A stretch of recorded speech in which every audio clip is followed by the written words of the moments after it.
你有没有过这样的疑问？为什么同样是顶级的科技公司，中概股的估值永远比美股低一大截？比亚迪、阿里、腾讯、小米这些企业营收规模不小，盈利能力在各自的赛道里也算稳健，业务的想象空间都不差，但股价和估值就是上不去，资金也不愿意给太多的溢价。阿里的云业务增长36%，PE 才20倍；亚马逊的云业务增长12%，PE 却高达34倍。你比如小米汽车，包含汽车业务在内的创新板块，在2025年实现了首次盈利，估值却只有特斯拉的一个零头。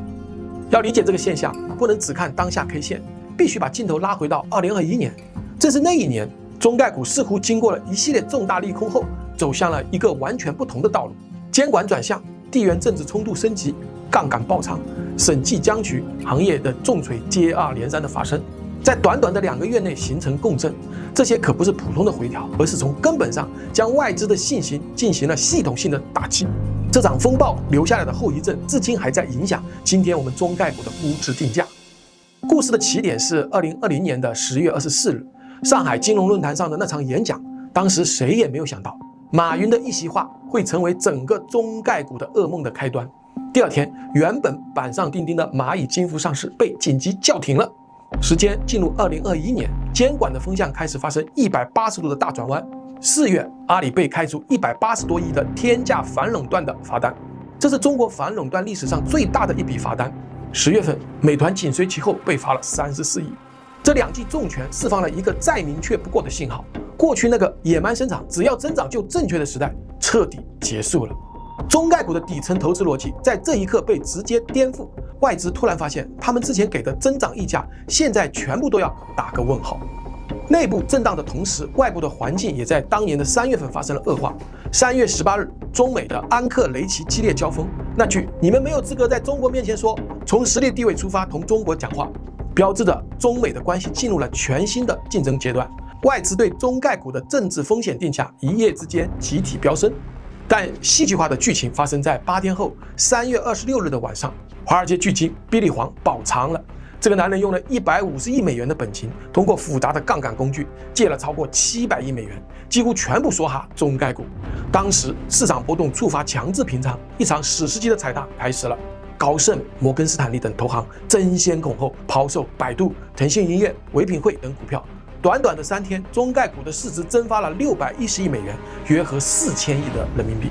比利黄个人单日亏损超过100亿美元，创下了人类历史上个人单日最大的亏损记录。流动性冲击和恐慌情绪接踵而至。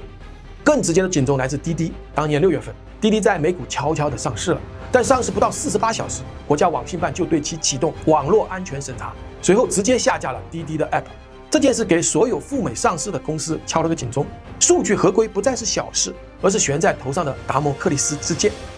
12月，美国外国公司问责法案推进，带来了审计底稿的问题，把矛盾推向了顶点。美国要求境外公司提交审计底稿，否则连续3年就会被强制摘牌。而中国出于国家安全的考虑，明确禁止企业向境外提供审计底稿。中概股被死死地夹在了2个超级大国之间的博弈中间。最多的时候，有超过100家中国公司进入了预摘牌的名单，外资为了避险，只能在绝望中斩仓出逃。就在整个市场已经极度脆弱的时候，最后2记重锤接踵而至。7月24日，双减政策正式出台 ，K12教培行业一夜之间被清零，好未来、高途、新东方等教培股单日暴跌50%到70%，整个行业市值蒸发超过1000亿美元。华尔街彻底惊呆了，他们第一次意识到监管的力量可以如此快速且彻底地改变一个行业的生死。这种不可预测性是资本市场最害怕的东西。紧接着8月份，未成年人游戏防沉迷新规再次对游戏板块形成了压力，